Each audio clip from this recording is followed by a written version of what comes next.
MEd कौन student कर सकता है? तो जैसे कि आप सभी को पता है 2026 और 27 से एमएड जो है 1 साल की होने वाली है।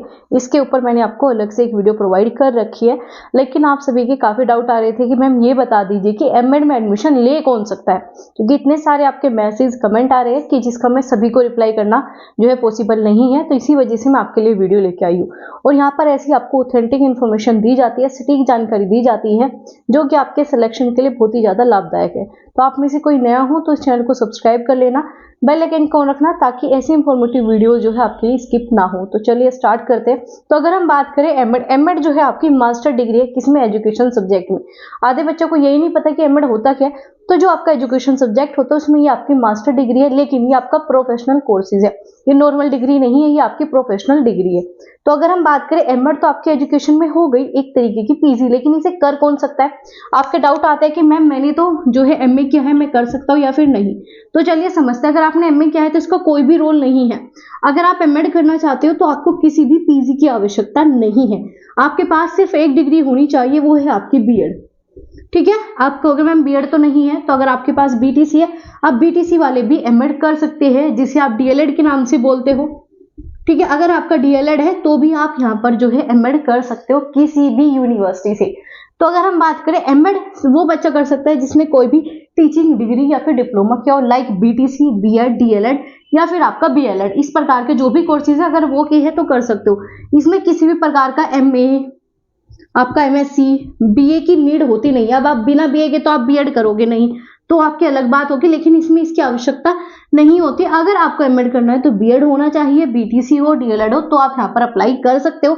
लेकिन इसमें भी शर्त है कि आपके पास यहाँ 55% होना चाहिए। ऐसा ना हो कि आपके 55% भी नहीं है और हो जाते हैं, आराम से आ जाते हैं।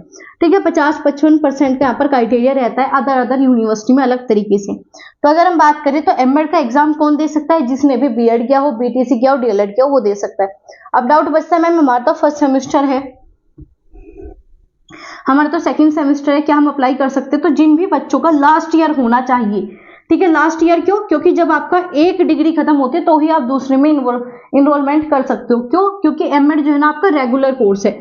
ऐसा नहीं है कि आप इसे प्राइवेट कर सकते हो, ऐसा कुछ भी नहीं है। रेगुलर कोर्स है, जो भी आपके प्रोफेशनल कोर्सेज होते हैं वो रेगुलर ही होते हैं। तो आपको क्या करना है, आपका जो लास्ट ईयर हो या लास्ट सेमेस्टर, मान लीजिए अगर आपका बीएड क्या होता है ईयर वाइज होता है, तो अगर आपका सेकेंड ईयर है तो आप कर सकते हो। मान लीजिए आपका 4th सेमेस्टर है बीएड का, तो आप एमएड का फॉर्म भर सकते हो। तो मान लीजिए इसमें आपका सत्र है 25 और आपका 27 का, तो 27 के बाद 27 में ही आप एमएड के लिए अप्लाई कर दोगे और इसका जो आपका सेशन बनेगा वो 27 और 29 बनेगा। तो इस प्रकार से आपका एमएड होगा। लेकिन आने वाले समय में आपका 1 साल का होगा तो अब आपका 28 हो जाएगा। 27-28 के सेशन में आप अपनी एमएड कंप्लीट कर लोगे। तो आई होप आपको ये चीजें समझ में आई होगी।